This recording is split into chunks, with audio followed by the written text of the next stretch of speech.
पहले भी कथा में कह कर आए हैं कि आप शंकर भगवान को जब जल चढ़ाते हो, शंकर भगवान को जब जल समर्पित करते हो, उसका एक अंश घर में रहने वाले प्रत्येक मनुष्य के, प्रत्येक जीव के खाते में चला जाता है।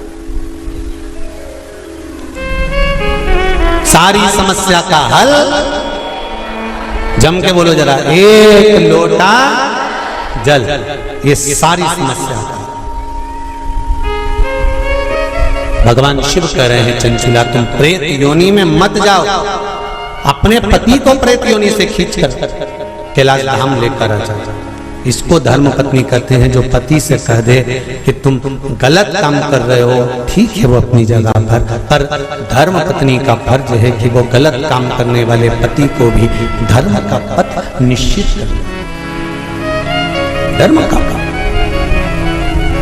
तेरा ही दिया मैंने खाया पिया है, तेरा शुक्रिया तेरा शुक्रिया। चंचुला देवी ने पूछा कि मेरे पति को प्रेत योनि से छुड़ाकर आपके चरणों में लाने का तरीका क्या है, उसका तरीका है क्या? तो कहा उसका केवल एक तरीका है। भगवान शंकर कहते हैं एकाग्र चित्त होकर कोई अगर मेरा गुणगान करे, शिव कह रहे चंचुला देवी, शंकर का मात्र गुणगान करने वाला, शिव महापुराण की कथा को मात्र श्रवण करने पर तेरे पति प्रेत योनि से छूट जाएगा। चंचुला देवी ठहाका लगाई, हंसी, मुस्कुराई,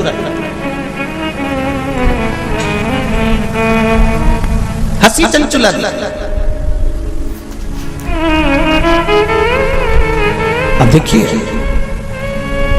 कोई व्यक्ति समझा रहा है, आपकी सास बहू को समझा रही है और बहू सिर पर पल्लू लेके ठाका लगाकर खूब जोर जोर से हंसे, तो ईमानदारी से बोले सास को गुस्सा नहीं आएगा? कैसी पगली है, अकल का सब बेच खाई इसने। मैं समझा रही और ये ठिठोली बना रही है।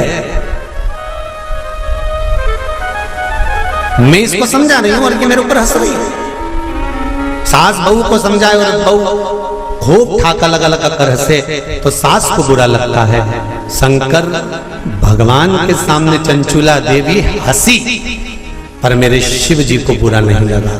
क्यों? शंकर भगवान कहते हैं कि ये मनुष्य का शरीर जो मिला है ना, 60 साल, 50 साल, 70 साल, 80 साल, 90 साल, 40 साल, आजकल उम्र की कोई सीमा है क्या? 100 वाले, 90 वाले तो बहुत कम मिलेंगे साहब। जितने भी मिलेंगे आप कहीं पर भी सूचना पाओगे 65 का था, 70 का था, 72 का था, 80 की तो बॉर्डर कबड्डी जैसे छूटे आते हैं कहीं कहीं के। 80, 85 और 90 की बॉर्डर तो कबड्डी जैसे छूटे आते हैं। कहीं कहीं के होते हैं जो तू करते करते वहां तक पहुंचते हैं और 80, 90 की उम्र को छू के फिर आते। नहीं तो आज का जमाना तो 70 हो जाए, 80, 70, 75, 70, 75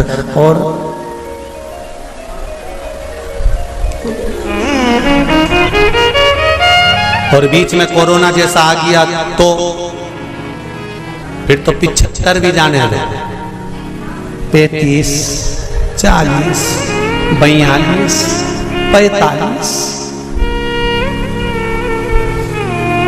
और अभी भी देखो, आप देखिएगा जो कोरोना महामारी में जो बुढ़े बुढ़े लोग हैं ना, कई बुजुर्ग लोग आज भी सेफ हैं और उन्हीं के पड़ोस में रहने वाला कोई 35 साल का, कोई 40 साल का, कोई 45 साल का, कोई 50 साल का, उन्हीं के पड़ोस में रहने वाले। और कई कई बूढ़ी बूढ़ी माताएं तो आज भी कह देती हैं भगवान हमको उठा देता, इनको बेचारे को बचा देता। भगवान भी मन में सोच रहे डोकरी को कौन ले जाए। अरे भाई हंसते हंसते मृत्यु भी उसकी आती है जो शंकर का उपासक होता है, भगवान का भजन करने वाला। हंसते हंसते मृत्यु भी उसी की आती है जो शिव का उपासक है। नहीं तो इंजेक्शन बॉटल और शरीर सड़ रहा है, पड़ा है। बउओं ने 4 बार गोबर लीप के गीता जी सुना के नीचे सुला दिया, 3 बार गंगा जल भी पिला दिया, पर डोकरी फिर बोली चाय लिया, तो पीते से उसका कर तो फिर उठते बैठे।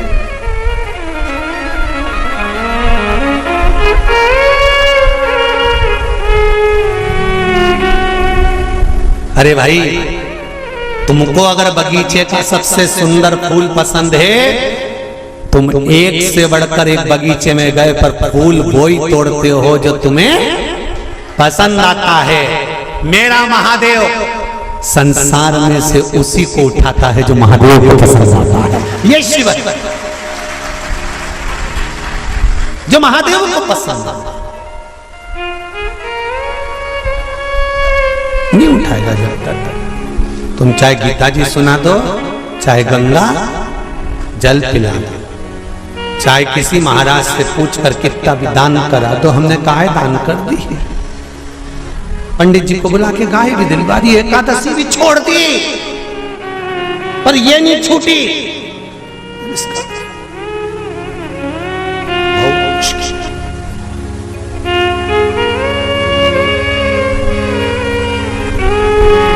चंचुला ने ठहाका लगा दिया, नंदी पर मेरे भोलेनाथ है, मेरे शंकर नंदी पर विराजमान। और जो चंचुला देवी हंसी ना, शंकर जी प्रसन्न हो गए।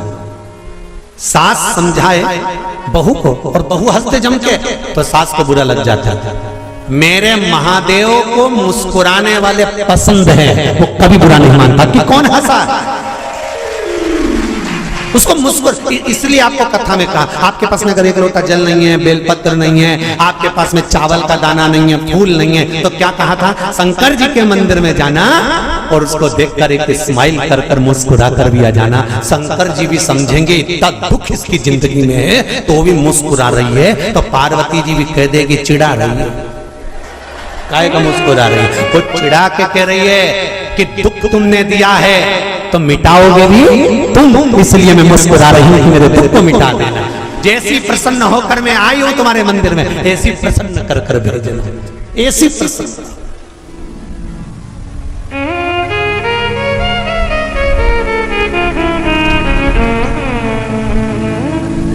हो लिखन वाले तू हो के दयाल लिखना, मेरे हृदय अंदर सतगुरु का प्यार लिखना। हाथों पे लिखना सेवा गुरु की, पाँवों पे गुरु जी का द्वार लिखना, मेरे हृदय अंदर सतगुरु का प्यार लिखना। नैनों में लिखना दर्शन गुरु के, शिव रूपी गुरु मिल जाए तो दर्शन। होठों पे शिव जी का नाम लिखना, मेरे हृदय अंदर सतगुरु का प्यार लिखना। इन शब्दों में मेरे गुरु शिव रूपी गुरु का नाम, शंकर का नाम, इससे ज्यादा मुझे कुछ नहीं चाहिए, इससे ज्यादा मुझे कुछ नहीं चाहिए। चंचुला देवी हंस ली, मुस्कुराई, ठाका लगाया, शंकर जी को पसंद आया। अब और अच्छी बात सुन लो, बहुत अच्छी बात है, श्रावण शिव महापुराण में मिली है। वो तो ये दोनों जजमान थोड़े दमदार अच्छे मिले हैं ना, तो कथा का भी एक आनंद श्रावण के महीने में मिल रहा है। जरा देखिए, जरा सुनिएगा। सारे राक्षसों की कथा निकाल लो तुम आज घर पे जाकर, रावण को निकालना। जब जब राम के सामने आता था तो ठाका लगाता था कि लगाता था, बोलो जम के सही है कि गलत है। कंस कृष्ण भगवान के सामने आता था तो ठाका लगाता था कि लगाता था, जाने दो। पूतना, तृणावत, अघासुर, बकासुर, इनको भी, और जितने जितने जितने जितने तुम राक्षस निकाल सकते हो, तारकासुर, भस्मासुर, रावण, ये जितने जितने असुर हुए इन सब को देख लो, भस्मासुर, ये सब, और भी तुम जितने सीरियल निकाल सकते हो नाटक, उनमें देखना। देवी मैया रक्त बीज को मारने जा रही है, रक्त बीज हसर। महिषासुर को मारने जा रही है, महिषासुर हसर। एक दो बार तो माता देवी मैया को भी थोड़ा टेंशन हुआ कि मैं इसको मारने जा रही है, हंस क्यों रहा है? रावण मरने जा रहा था और मुस्कुरा रहा था, हंस रहा था, ठहाका लगा था। आज भी रावण जलता है ना, जब कौन से मैदान में? अरे जम के तो बोलो, रावण मर के चले गया पर प्रॉपर्टी आज भी रह गई उसकी।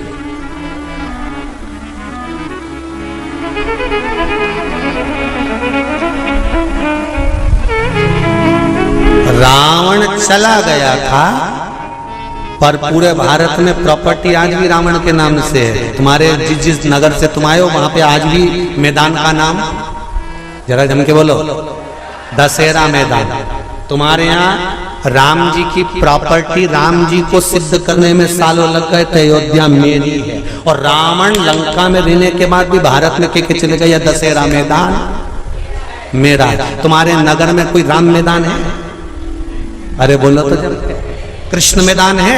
नहीं, पर पूरे भारत की भूमि पर हर गांव नगर शहर में एक मैदान जरूर मिले, दशहरा मैदान। इसलिए तो रावण हंसता था, मुस्कुराता, प्रसन्न होता, आनंदित होता। तो किसी ने रावण से पूछा, क्यों रे तू तो निपट गया, फिर प्रॉपर्टी भारत में क्या कर रही तेरी? रावण जहां जले उसका नाम दशहरा मैदान। राम जी का आज तक कोई मैदान नहीं कि राम मैदान, दशहरा मैदान। रावण से पूछा गया कि ये तेरा मैदान आज तक क्यों है? रावण बोला, ये मेरे मुस्कुराने का कमाल है। ये मैं जो मुस्कुराता था ना, उसमें मेरा भोलेनाथ कायल हो जाता था। बस इसीलिए कहते मुस्कुराने में सब कुछ छुपा हुआ, सब कुछ।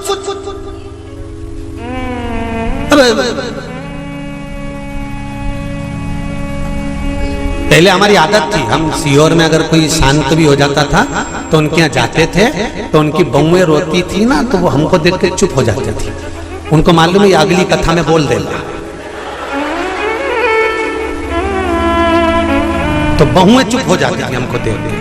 उनकी डिजाइन भी तो कई बहुएं ऐसी अड़ला अड़ला के रोती थी, सांस मर जाए तो खूब अड़ला अड़ला के रोए, ऐसी रोए ऐसी रोए। तो मन में बाद में तो आता ही था कि बताओ, हमको काकी मिली थी और पहले कह रही थी कि मैंने 3 दिन से इनसे कह रही कि मेरे को गर्म चाय दे दिया करो। जब बेटों की चाय बनती है तब मुझे चाय देने आती है, तब तक चाय भी नहीं देती। और आज अल्लाह अल्लाह के रो रही हमारी। तो बोलो याद आएगी कि नहीं आएगी? तो अब रोने से कौन सा फायदा है?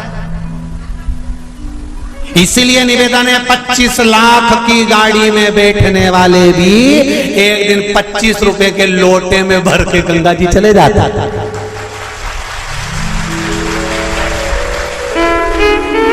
अकड़ में तो रहना नहीं। 25 लाख की गाड़ी में बैठकर घूमने वाले भी 25 रुपए के लोटे में भरा जाएंगे, इसकी कोई गारंटी नहीं है जीवन की। इसलिए चंचुला देवी ठहाका लगाकर हंसी, शंकर को पसंद आया, मेरे भोलेनाथ को प्रसन्नता।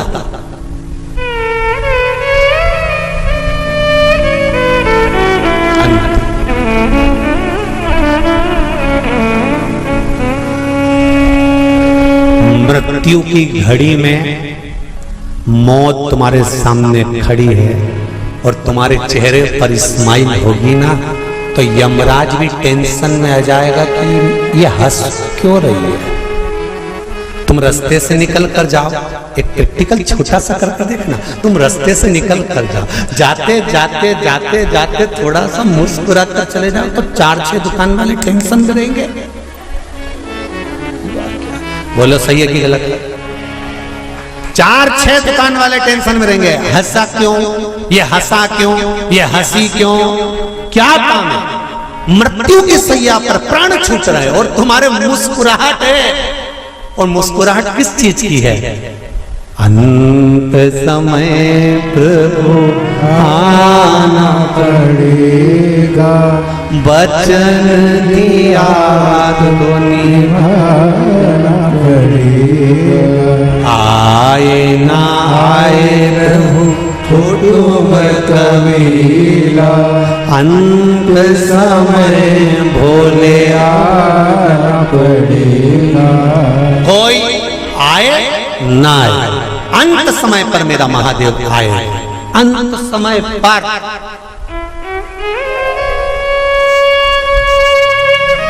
मृत्यु की घड़ी पर अगर मुस्कुरा भी रहे हो ना आखिरी में, तो यमराज को चिंता लग जाए। शंकर भगवान से कोई पूछे कि तुमने कामदेव को क्यों नहीं जीता, भगवान विष्णु तक ने पूछ लिया था भगवान शंकर से, जब तुमने सबको जीत लिया तो कामदेव को क्यों नहीं जीता? तो शंकर भगवान ने कहा, भगवान नारायण आप तो जानते हो मैं सती का पति हूं, ये रति का पति है। सती और रति एक ही पिता की दो पुत्रियां हैं, सग्गी बहन है, ये मेरा साड़ू भाई है। अगर ये मेरे यहाँ आया था, मैं उठकर नहीं खड़ा होता तो घर जाता, तो तुम्हारी धर्मपत्नी क्या कहती कि तुम मेरे बहन का पति आया और उसका सम्मान नहीं करा। तो रिश्तेदारों के आगे कभी अहंकार की बात नहीं करना, संबंधों की बात नहीं करना, रिश्तेदारों के आगे तो ये से बनकर चलना कि सादर। जैसे कहते ना, 4 लोगों को समझाना सबसे कठिन काम। पहला अपने पड़ोसी को,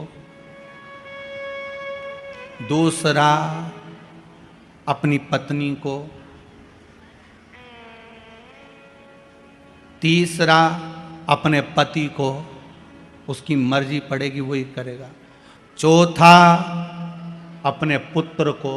आप दुनिया भर में सबको ज्ञान दे दो, कितना ही समझा दो, पर अच्छे से अच्छा व्यक्ति भी इनको नहीं समझा सकता। वो बेचारा बाहर कितना भी सत्ता दिखाए न, घर जाए ना तो तुरंत कहते मेरे से फालतू बात करना मत, समझा दे रही हूं मैं तुरंत, वो पी क्या, इनके कितना ही समझा। शंकर भगवान तक नहीं समझा पाए थे सती मैया को। अगस्त ऋषि की यहाँ कथा सुनकर आए, कुंभज बाबा की यहाँ कथा सुनकर आए, और कुंभज ऋषि की यहाँ जब कथा सुनने के लिए गए, कुंभज बाबा के चरणों को भगवान शंकर ने जाकर प्रणाम करा। सती मैया से कहा नमन करो। सती जी पूछती हैं मैं और अगस्त ऋषि को प्रणाम करूं? मैं आपकी अर्धांगिनी, मैं देव अधिदेव महादेव की पत्नी हूं, मैं कैसे नमन कर सकती हूं? शंकर भगवान कर रहे हैं, ये अगस्त ऋषि हैं, कुंभज ऋषि हैं, संत हैं, ब्राह्मण हैं, गुरुजन हैं, इनको प्रणाम करो। सती मैया ने प्रणाम नहीं करा। सती को लगा कि ये कथा वाचने वाला जब हमको प्रणाम कर रहा है तो हम काय को प्रणाम करें। कथा बाचने वाले कुंभज ऋषि ने शंकर और सती को प्रणाम किया था, नमन किया था, क्योंकि अगस्त ऋषि को मालूम है बाचने वाले से बड़ा होता है, जम के बोलो, सुनने वाला। सुनने वाला इसलिए बड़ा होता है क्योंकि सुनने वाला जमीन पर बैठता है। जमीन पर बैठता है तो जो जमीन पर बैठे और जिसके पास जमीन ज़्यादा हो उसको लोग जमींदार कहते हैं। तो तुम सब तो हो जमींदार। कथा बाचने वाला 4 पाई की चौकी पर बैठता है, इसलिए बेचारा चौकीदार। तो जमींदार बड़ा होता है कि चौकीदार बड़ा होता है?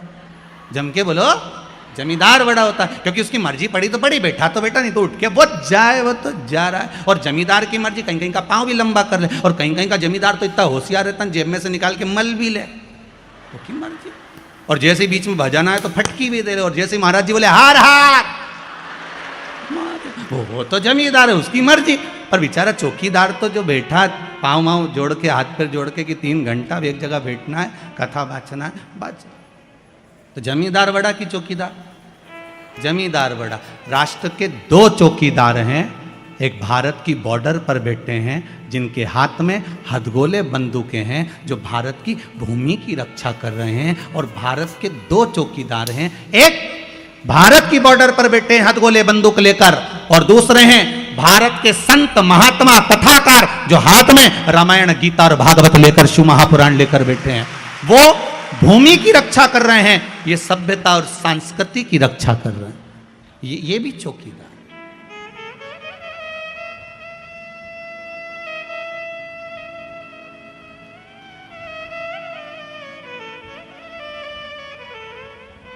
ये भी चौकीदार। चौकीदार की पदवी कोई साधारण नहीं होती महाराज। बहुत प्रबल पदवी होती है, बहुत प्रबल पदवी। कोई साधारण हो सकता है? भगवान शंकर ने कहा आपने कामदेव को जीता, उसके लिए आपको प्रणाम करता हूं। शिवजी ने अपने गले की रुद्राक्ष की माला उतारकर देवऋषि नारद के गले में पहना दी। देवऋषि नारद के गले में जैसे रुद्राक्ष की माला गई, नारद जी ने धारण करी और उस रुद्राक्ष की माला को पहनकर देवऋषि नारद से भगवान शंकर बोल रहे हैं, आप कुछ देर बैठोगे नहीं, यहां पर विराजमान नहीं होगे? नारद जी मन में सोचे कि मैंने काम को जीता और ये काम को हार गए, तो मैं इनके यहां बैठूंगा। नारद जी के कहने पर, भगवान शिव के कहने पर नारद जी नहीं बैठे और उठकर चल दिए। बाहर निकले, रुद्राक्ष की माला उठाकर जमीन पर पटक दी। जैसे ही भूमि पर पटकी, पटकने के बाद वहीं से नंदी निकल कर जा रहे थे। नंदी ने उस माला को उठाकर देवाधिदेव महादेव से कहा, बाबा ये आपके गले की माला? हाँ बाबा आपके गले की माला, और यहां पड़ी है। भगवान शिव ने कहा, नंदी जब देवता के गले की माला भूमि पर पड़ जाए और जिसके माध्यम से पड़ जाए, समझ लेना उसकी उन्नति हो नहीं सकती। आप चिंता मत करो। हम कई बार इस व्यासपीठ से बार बार निवेदन करते रहे हैं कि बड़े से बड़े, कई बार बहुत बड़े बड़े मंदिरों में लोग जाते हैं, भगवान के गले की माला उतार कर अपने गले में डाल देते हैं। अपन उस गले की माला को निकाल कर गाड़ी पर डाल देते हैं। गाड़ी पर डली उसकी पत्तियां बिखरते बिखरते जमीन पर जाती है, उसका दोष है। शिव महापुराण में, विष्णु पुराण तक में कहा है, दुर्वासा बाबा भगवान का दर्शन करने गए, नारायण के गले की माला आ गई, इंद्र को पसंद आ गई, इंद्र को दे दी, इंद्र को पसंद माला वो एरावत को दे दी, एरावत ने वो माला जमीन पर पटक दी, श्राप दे दिया, अरे इंद्र भगवान के गले की माला भूमि पर पड़ी है, इसलिए तुझे सत्ता के विहीन होना पड़ेगा। और महाराज राजा बलि की सत्ता स्थापित हो गई, इंद्र को सत्ता छोड़ना पड़ी, केवल वो देवता के गले की माला गई, देवता के गले की माला। हम बार बार निवेदन करते हैं, भगवान की कोई वस्तु, भगवान पर चढ़ा हुआ निर्माल्य, एक बेलपत्री भी अगर शिव मंदिर जा रहे हो वो प्राप्त हुई है, या तो उसको संभाल कर रख लो, नहीं रख से बनाए तो उसको विसर्जन कर दो, पर कहीं पांव में ना आए उसका विशेष ध्यान रखिए, कहीं पांव में ना आए। भगवान पर चढ़ा, आज देवऋषि नारद ने जो रुद्राक्ष की माला फेंकी है उसका भोग नारद जी को भोगना पड़ेगा। और नारद जी यहां से सीधे जब जाने लगे तो भगवान शंकर ने कहा, सुनो नारद रुको जरा, एक बात और अच्छे से सुनकर जाओ, जो तुमने मुझसे कहा वो महादेव की बात अब ये भगवान विष्णु से मत कहना। नारद जी को लगा अब एक तो मैं अच्छे नंबर से पास हो गया, ऊपर से कह रहे हैं कि किसी को बताया भी ना जा कि मेरे इतने % आए। भगवान ने खूब समझाया देवऋषि नारद को, पर नारद कहां समझते, कहां समझे। एक विद्वान पंडित अपनी पत्नी से कहे, सुनो कल एकादशी है, व्रत कर लेना। पत्नी विश्वास नहीं करेगी, पहले पड़ोसन से पूछ के आएगी, क्यों तू एकादशी कब कर रही है?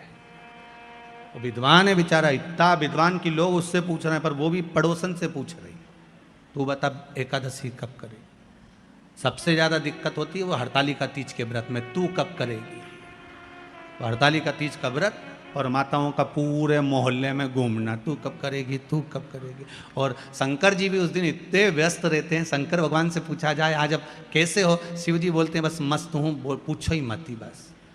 और चारों तरफ से माताएं शंकर जी को घेर लेती हैं, नीचे पाटे पर थाली में शिवलिंग और उसकी पूजन, और पूजन के साथ में फिर शंकर जी पे चढ़ाई हुई सारी वस्तु सब चढ़ाते जा रहे, चढ़ाते जा रहे, चढ़ाते जा रहे। भोलेनाथ जी आराम से बैठे, साथ में पार्वती जी भी बैठी। पार्वती जी बोल रही हैं, भोलेनाथ बहुत कुछ चढ़ा दिया गया है, भजन लग रहा होगा। शंकर जी बोले फालतू बात मत करो, सुबह 4 बजे तक ऐसी बैठी रहो, इसके सिवा अपने को बोलना, अपने को नहीं बोलना बिल्कुल 4 बजे तक। बहुत अच्छा हुआ कि पोथी में सब कुछ लिख दिया कि ये चीज़ चढ़ाना, नहीं तो इनका मन पड़ता तो कद्दू लेके आ जाती बड़ा सारा, वो भी चढ़ा के चली जाती, बड़ा गजब का। सबसे ज्यादा आनंद शंकर जी से पूछा जाए कौन से दिन आता है, तो शिव जी कहेंगे मुझे हरतालिका तीज बड़ी पसंद है। शिव जी से पूछा वो क्यों? पार्वती जी ने जो तप करा था, साधना करी थी, उपास करा था, व्रत करा था, पार्वती जी ने ऐसा व्रत करा, ऐसा तप करा, ऐसी साधना करी, उस व्रत से मैं बड़ा प्रसन्न हूं। सबसे ज्यादा प्रसन्न मेरे शंकर हरतालिका तीज के दिन होते, सबसे ज्यादा प्रसन्न। और माताओं से निवेदन रहा है, बार बार कहते हैं, आप अगर हरतालिका तीज का व्रत नहीं भी करते हो तो भी 5-6 वृक्ष की 7 वृक्ष की पत्तियों को तोड़कर हरतालिका तीज के दिन शंकर भगवान को समर्पित कर दो, शंकर जी उस व्रत को स्वीकार कर लेते हैं, इतने प्रसन्न हो जाते हैं मेरे दिल। शिव की प्रसन्नता है हरतालिका तीज का व्रत। सबसे सरल देव एक ही है, कौन से है? जम के बोलो जरा। देव, अधिदेव, महादेव, बहुत सरल। बाकी के देवता उनको तो चंदन लगाओ, उपटन लगाओ, कपड़े पहनाओ, आभूषण पहनाओ, ये धराओ, वो धराओ, भोग लगाओ। इनके तो कुछ मत धराओ, 1 लोटा पानी, 3 बार ताली, बम बम बोला, अपने घर जाओ। अच्छा, शिव जी के मंदिर में बैठने की भी जगह नहीं होती। राम जी के मंदिर में जाओ तो थोड़ा बैठ जाओ, भगवान विष्णु के मंदिर में जाओ तो बैठ जाओ, शंकर जी के मंदिर में बैठने की भी जगह नहीं होती, क्योंकि लोग पानी इतना ढोल के जाते, साड़ी भी बचा के चलना पड़ती है। तो शिव जी कहते हैं मेरे पास मत बैठो, मेरे पास बैठकर समय बर्बाद मत करो। मेरा ओघड़दानी, मेरा महादेव, देव अधिदेव महादेव कहते हैं, मैं जिसकी आराधना में लगा हूं, शंकर राम की आराधना करते हैं, राम शंकर की आराधना करते हैं। आपसे भी शिव जी कहते हैं आप भी उसकी आराधना में डूब जाओ, समय बर्बाद मत करो। ये समय बड़ा कीमती है, क्यों इसको छोड़ रहे हो, क्यों इसको बर्बाद करो। नारद जी पहुंचे भगवान विष्णु के यहां। भगवान विष्णु से देवऋषि नारद ने जाकर कहा, श्रीमन नारायण। भगवान विष्णु ने एक बार भी नारद जी से नहीं कहा कि बैठो, क्योंकि शंकर जी ने बैठने का कहा था तो नहीं बैठे थे, तो भगवान विष्णु क्यों बोले कि बैठो। नारद जी ने जाते से ही कहा, प्रभु मैं नारद। भगवान कहते मैं जानता हूं, जिस कामदेव को भगवान ने नहीं जीता, देवाधिदेव महादेव ने नहीं जीता, उस कामदेव को देवऋषि नारद ने जीता। आपको मालूम है, भगवान विष्णु की आंखों से जल बहने लगा, नारायण रोने लगे। नारायण को लगा कि ये तो डूबा, मुझे भी डुबा दिया, क्योंकि शास्त्र कहता है निंदा करने वाला और निंदा सुनने वाला, इन दोनों में महापापी कौन होता है?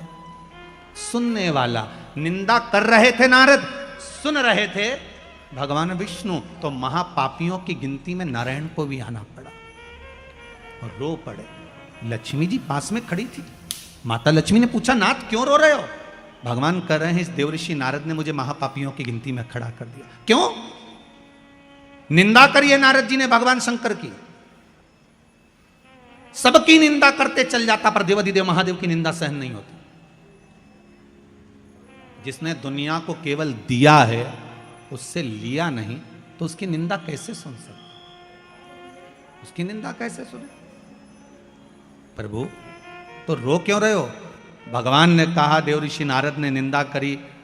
शंकर जी की निंदा करने वाला, भगवान की निंदा करने वाला पशु का मुख लगता है, और निंदा सुनने वाले को भी पशु का मुख लगता है। नारद जी ने तो अपनी गति बिगाड़ ली, ये नारद को तो बंदर का मुख लगेगा, पर मैंने निंदा सुनी है इसलिए मुझे घोड़े का मुख लगेगा। भगवान विष्णु का एक अवतार हुआ, हयग्रीव अवतार, जिसमें भगवान को घोड़े का मुख लगा कि नहीं लगा? घोड़े का मुख,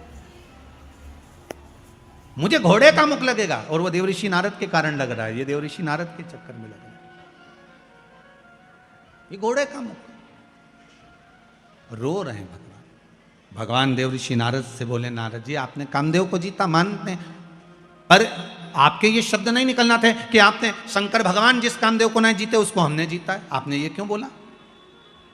आपको ये नहीं बोलना था। आपने ये बोला, ये श्रेष्ठ नहीं। आप ये बोले हो, ये श्रेष्ठता नहीं है।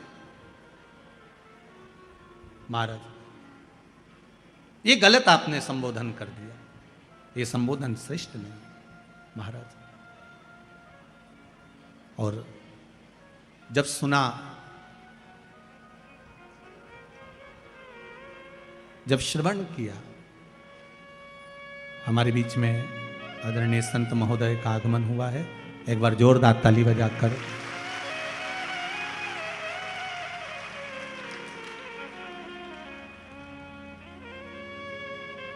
भगवान देवाधिदेव महादेव की कथा।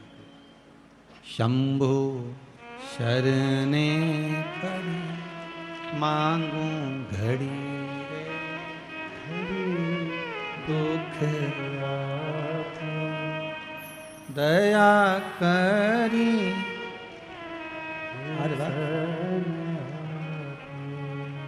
दया करी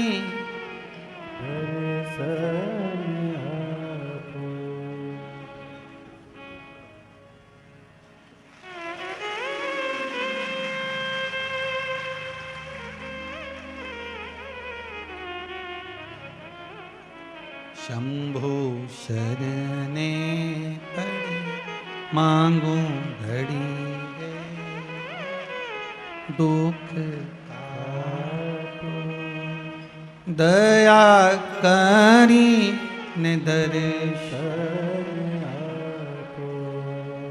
दया करी हर हर महा। भगवान शिव की कथा कर रही है। ओगड़दानी था, बाणासुर शिवजी का भक्त था, गजासुर शिवजी का भक्त था, शंखचूर्ण शिवजी का भक्त था, जलंधर शिवजी का भक्त था, रावण शिवजी का भक्त था। और जितने असुरों को उठाना, एक एक असुरों को उठा लीजिए, जितने राक्षसों को उठाना हो शिव महापुराण में से उसको उठाकर देख लो, एक भी शंकर भगवान का दुश्मन नहीं है, एक भी।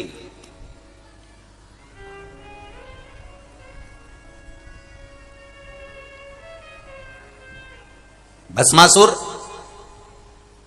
तारकासुर, तारकासुर के 3 बेटे तारकाक्ष, विदुम्माली, कमलाक्ष की किसी ने शंकर भगवान से दुश्मनी नहीं करी और न शंकर भगवान ने इनसे दुश्मनी रखी। कोई दुश्मन नहीं है, क्योंकि शिव का एक नाम है आशुतोष। आज के जमाने में लड़के का नाम आशुतोष रख दो तो वो दूसरे से दुश्मनी पाल सकता है और दूसरे उससे दुश्मनी पाल सकते हैं।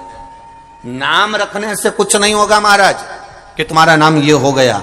आशुतोष नाम रख लिया तुमने और तुम सोचो कि मैं उससे भेद कर रहा हूं, उससे द्वेष कर रहा हूं, वो मेरा भाई ने मुझे लूट लिया, मेरे भाई ने ऐसा कर दिया, मेरे भैया ने ऐसा कर दिया, मेरी भाभी ने ऐसा कर दिया, मेरी माता ने ऐसा कर दिया, मेरे पिता ने ऐसा कर दिया, साथी ने ऐसा कर दिया। नाम रखने से कुछ नहीं होगा। तुम सोचो कि नाम रख लिया और तुम आशुतोष हो गए, तो ये बहुत कठिन बात है साहब। आशुतोष का मतलब तो समझो, शिव पुराण के 24,000 श्लोक में से एक श्लोक ऐसा बता दो जो शंकर जी का दुश्मन था। कोई असुर, कोई राक्षस, कोई शिव जी का द्रोही था, कोई दुश्मन था। तारकासुर भी शंकर भगवान का दुश्मन नहीं था, जलंधर भी शिव जी का दुश्मन नहीं था, बाणासुर भी शंकर भगवान का दुश्मन नहीं था। ये जितने असुरों की लिस्ट निकालोगे, जितने राक्षसों की लिस्ट निकालोगे, इन लिस्ट में आप देखोगे कि इन सबने शिव जी की भक्ति करी है, इन सबने शंकर का भजन कर। ये दुश्मन है ही नहीं, ये द्रोही है ही नहीं, इनमें दुश्मन का कोई भाव है ही नहीं। जिसका कोई दुश्मन नहीं होता, अर्थात सामने वाला व्यक्ति भले मन में थोड़ा सा बैर उत्पन्न कर ले, पर महादेव किसी के प्रति बैर उत्पन्न नहीं करते। इसलिए शिव जी का नाम एक है जिसको लोग क्या कहते हैं, जम के बोलो जरा, आशुतोष कहते हैं, क्योंकि बैर नहीं है। अब एक एक राक्षसों का चरित्र उठाकर देखिएगा। भस्मासुर का चरित्र उठा लो पहले, और भस्मासुर के चरित्र को देखिए। कौन था यह भस्मासुर? एक राजा जिसने शिव जी को प्रसन्न करने का मन में ठान लिया था। इतनी सेवा करी भगवान शंकर की, इतनी सेवा करी, इतनी सेवा करी, शिव जी प्रसन्न हो गए। मांग तुझे क्या चाहिए? शंकर भगवान ने कहा आपके कैलाश पर मुझे कोई सेवा दे दो। जैसे कोई आकर कह दे भैया बताओ, आपने कौकड़ी में कथा चल रही है, जयसवाल जी बताओ जरा मुझे क्या करना पड़ेगा, बताओ मेरे लिए कोई सेवा हो तो बताओ। तो इन्हें कह दिया साहब आप एक काम करो कि जो भी भगत आए इनको चाय पिला दो। हमने कहा चाय तो पिला दूंगा, पर दिक्कत यह है कि दूध ला सकता हूं, पत्ती ला सकता हूं, गैस ला सकता हूं, भट्टा ला सकता हूं, पर बनाएगा कौन? दिक्कत वहां खड़ी हो गई। पिलाएगा कौन? तो क्या पिलाने वाले तो यहां बहुत भगत हैं साहब, जो कथा सुनने आता है वो सेवा में लग जाता है, तो पिलाने वाला तो ढेर मिल जाएगा, पर बनाने की आफत है कि भैया। और बनाने वाला भी चतुर चाहिए। मालूम पड़े ज्यादा अदरक डाल देने, दूध फटी गया, चाय पूरी फट गई, फिर क्या होगा? जो दूध लेकर आया था वही चिल्लाएगा तेरे को नहीं आती थी तो तूने बनाई क्यों? क्यों? किसने कहा तेरे को बनाने का? तुझे आती नहीं है तो क्यों बना रहा? भस्मासुर ने भगवान देवाधिदेव महादेव से कहा, जितने लोग इस कथा को सुन रहे हैं आस्था चैनल पर, फेसबुक, यूट्यूब पर, जितने लोग इस कौकड़ी छोटे से गांव में हजारों की संख्या में, लाखों की संख्या में जितने लोग कथा श्रवण कर रहे हैं ये तीनों डूमों में बैठकर, तीनों पंडालों में बैठकर। उनसे निवेदन करूंगा जरा ध्यान लगाकर सुनना, आशुतोष केवल नाम नहीं है, आशुतोष का गुण भगवान शिव के भीतर समाया है। वो आशुतोष का तत्व हमारे भीतर होना चाहिए, हमारे भीतर वो आशुतोष का तत्व होना चाहिए।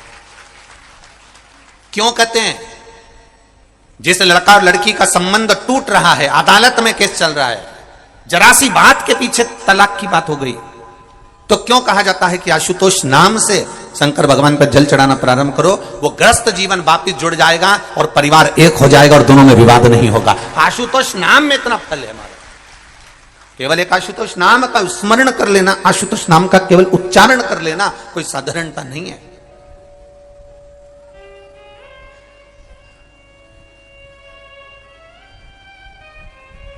जब बहुत क्लेश अपार क्लेश होता है, पति पत्नी में झगड़ा होकर पत्नी मायके भी चली जाती है, पति अपने घर पर रह जाता है, एक दूसरे का फोन आना बंद हो जाता है, एक दूसरे से बातचीत बंद हो जाती है, कोई पत्र व्यवहार नहीं होता, 6 महीना 8 महीना साल भर 1.5 साल हो गया, ना पति सुध ले रहा ना पत्नी सुध ले रही, तो उस जगह पर ये आशुतोष भगवान कार्य करते हैं। उस समय पर आपका 1 लोटा जल शंकर भगवान को जब चढ़ाने के लिए जाते हो, और जल चढ़ाते समय जब शिव जी को आशुतोष कहकर जल समर्पित करा जाता है, जल का पात्र जब भरा जाता है, तो इस पात्र को जब इस तरह से चढ़ाते हैं तो वो आशुतोष का स्मरण कर कर किया जाता है। तब कितना भी विवाद हुआ हो, दोनों पक्ष में से किसी ना किसी एक पक्ष की ओर से फोन आना चालू हो ही जाता है। आशुतोष शब्द ही एक आनंद है, आशुतोष उच्चारण ही एक सुख का उच्चारण।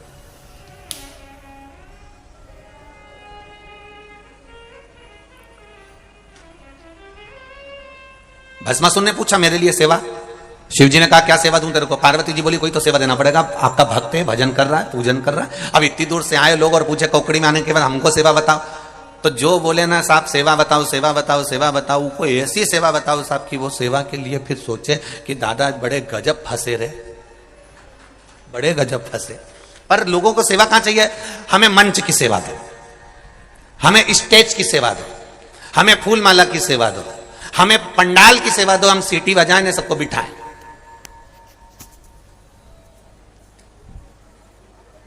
फिर अगर यह सेवा नहीं मिले तो जहां भोजन का काम हो वहां पर माइक पकड़ने की सेवा दो।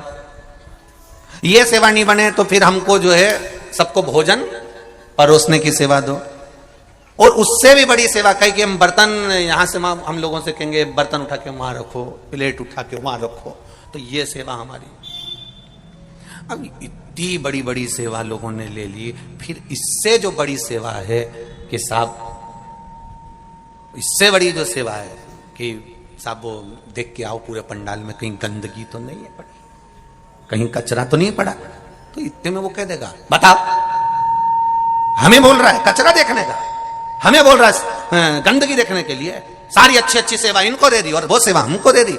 पर देखा जाए शिव महापुराण की सबसे बड़ी सेवा है कि जहां कथा सुनने बैठे हो वहां कोई गंदगी तो नहीं है, वो भी हमें ही देखना है। स्वच्छता का ध्यान रखना भी हमारा फर्ज है, स्वच्छता का ध्यान रखना हमारा फर्ज। तब भस्मासुर ने कहा मुझे सेवा बताओ। पार्वती जी बोली बताओ इनको सेवा बताइए, आप सेवा दीजिए इनको, दो इनको सेवा। तब भोलेनाथ जी ने एक सेवा दे दी कि मैं रोज भस्म लगाता हूं, तू मुझे मुर्दे की भस्म लाकर दे दिया करना, बस इतनी सेवा तू मेरी कर।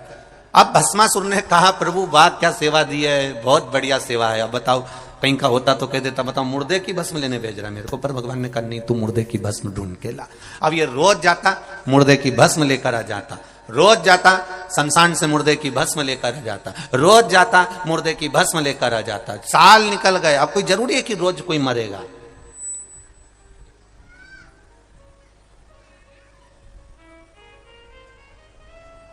अब कोई जरूरी है कि हर कोई रोज ही मरेगा? है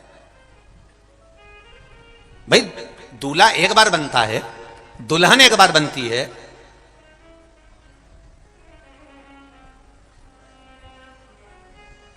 तो कोई जरूरी है कि हर बार दूल्हा दुल्हन बने वो? नहीं नहीं नहीं।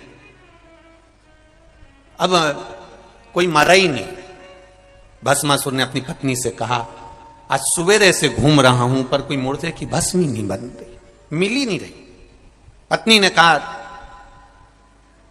सद्दुर देखिए आए, आओ, हर जगह पर गए थे, सब जगह हो जाए, हाँ, पर मुर्दे की भस्म ही नहीं मिली। पत्नी बोली मुझे लग रहा है लोगों ने मरना बंद कर दिया है, मुझे ऐसा महसूस हो रहा है। पति ने कहा भोलेनाथ जी को सुबेरे सुबेरे भस्म लगती है, भस्म का श्रृंगार होता है, भस्म नहीं मिलेगी तो भोलेनाथ जी के पास में मैं कैसे जाऊंगा, उनने मुझे सेवा दी है। अब धर्म पत्नी तो धर्म पत्नी थी, ऐसी चतुर धर्म पत्नी सबके पास होना चाहिए, ऐसी चतुर।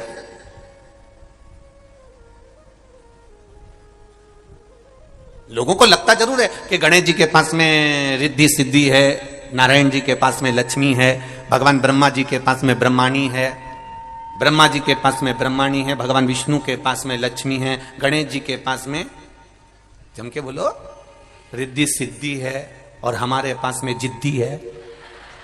तो लोगों को लगता जरूर है कि भाई ये कहीं ना कहीं गड़बड़ तो होगा। अब उनके पास में भले रिद्धि सिद्धि हो, पर अपने पास तो इतनी जिद्दी कि 2-3 बार तो उसके पिताजी को भी बोल दिया तुम्हारी छोरी बड़ी जिद्दी है। एक बार अड़ जाती है ना तो सुनती नहीं है किसी की भी।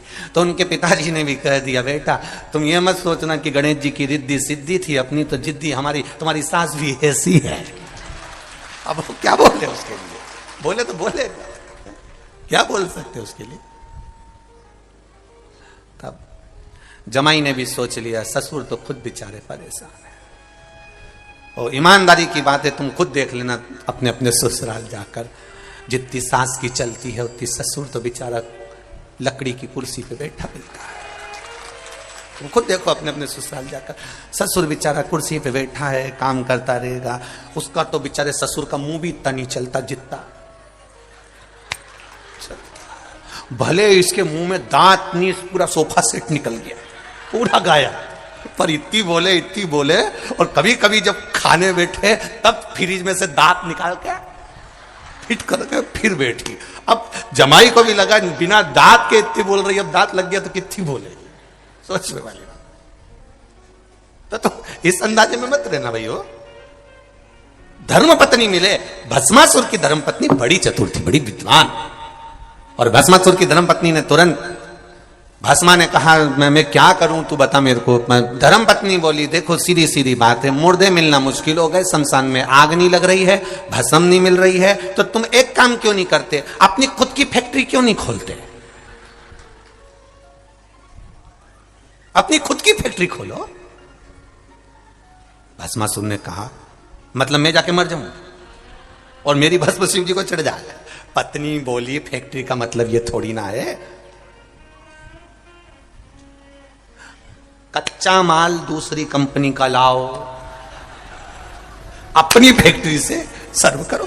कोई दवाइयां किसी अन्य फैक्ट्री में बनती है, लेवल तुम्हारा लग जाता है कि साहब इनकी दुकान का माल है, इनकी कंपनी का माल है, इनका सामान है, तुम अपनी फैक्ट्री क्यों नहीं चालू करते? तो कि मैं अपनी फैक्ट्री, ये बताइए शमशान में मुर्दा की भस्म की कोई फैक्ट्री होती है?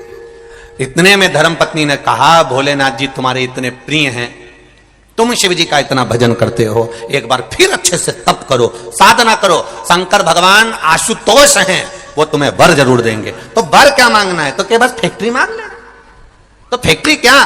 तो धर्म पत्नी कहती है बस इतना मांग लेना कि तुम जिस पे हाथ रखो वही भस्म, रोज ताजा ताजा भस्म कंपनी की तैयार, रोज तैयार, अपनी खुद की फैक्ट्री, सवेरे से उठना किसी पे भी धार देना, निपट गया, रात तैयार, महादेव को दिया मैं। इतने में भस्मासुर ने कहा क्या गजब की बुद्धि है तेरी, क्या गजब की बुद्धि।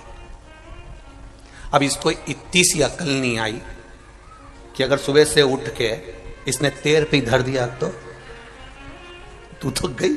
अब इसको इतनी बुद्धि नहीं आई और इसने फैक्ट्री चालू करवा दी।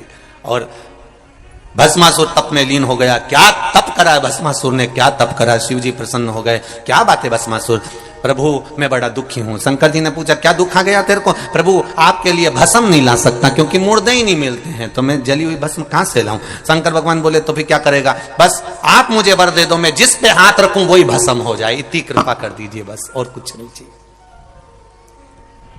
जिस पे हाथ रखूं वो भस्म। शंकर भगवान ने कहा तथास्तु। ये अपने घर चले गया। धर्मपत्नी ने पूछा क्या हुआ।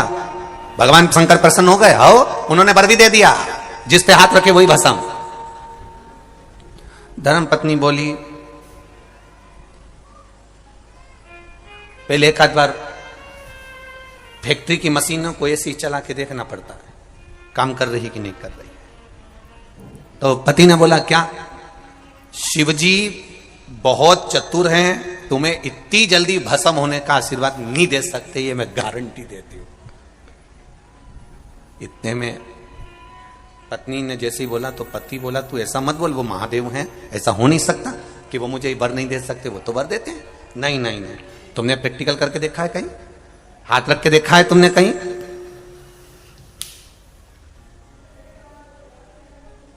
पहले फैक्ट्री का मुहूर्त श्री गणेश वहीं से होना चाहिए जिन्होंने वरदान दिया। मतलब शंकर जी के ऊपर पहले हाथ रख के देखो,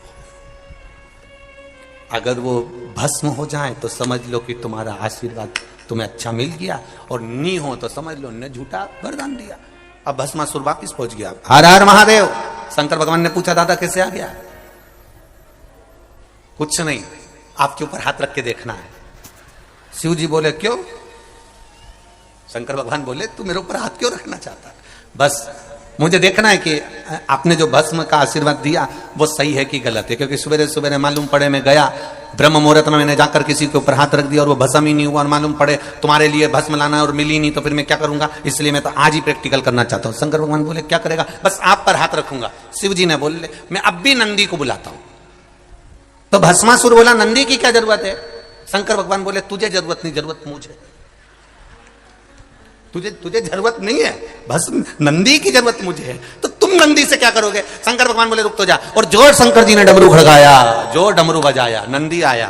शंकर भगवान बैठे नंदी पे, और नंदी पे बैठे और नंदी से बोले ऐसी जगह ले जा जहां ये भस्मासुर नहीं आए, ऐसी जगह। प्रभु कारण क्या है। शंकर जी ने कहा मैंने भस्मासुर को वर दे दिया कि जिस पे हाथ रखेगा वो भस्म हो जाएगा, वो मेरे ऊपर रखने आ रहा है। इतने में नंदी तो पहले ही भग लिए, सबसे आगे नंदी और पीछे मेरे देव अधिदेव महादेव। शंकर जी ने कहा नंदी कहां जा रहा है। नंदी बोले प्रभु रुको, पूरे घर के लोगों को बता के आ रहा हूं कि भस्मासुर जहां मिले तो दूर हट जाना, इसके बाद तुम्हारे पास आ रहा हूं। सबको किया है।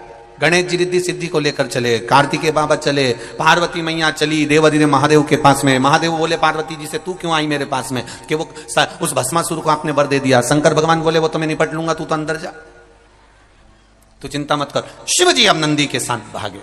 महाराज भगवान नारायण ने देख लिया कि ये महादेव भागते हुए आ रहे हैं।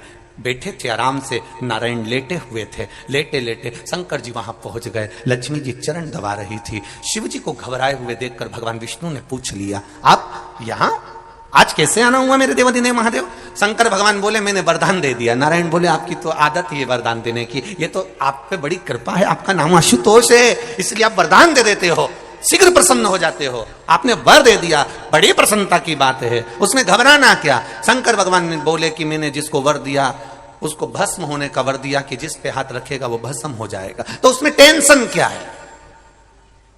भगवान शंकर बोले वो इधर ही आ गया है। भगवान नारायण लेटे थे बैठे हो गए, अभी लेटे थे अब बैठ गए। बैठे और लक्ष्मी जी ने तुरंत भगवान विष्णु से कहा मैं अंदर जा रही हूं। नारायण बोले तू क्यों अंदर जा, भरोसा नहीं उसका, वो मेरे को देख के हाथ दे देता, इसलिए मैं चली गई। भगवान विष्णु ने उस समय पर फिर सुंदर स्त्री का रूप बनाया और उस भस्मासुर के साथ में नृत्य करते हुए हाथ सिर पर रखवाया। भस्मासुर स्वयं भस्म हो गया। देखिए भस्मासुर क्या द्रोही था शिव जी का, नहीं, तारकासुर को देखना वो शंकर भगवान का द्रोही नहीं है। तारकाक्ष, विदुमाली, कमलाक्ष की शिव जी के द्रोही नहीं है। जितने हुए ये शंकर के द्रोही नहीं हुए।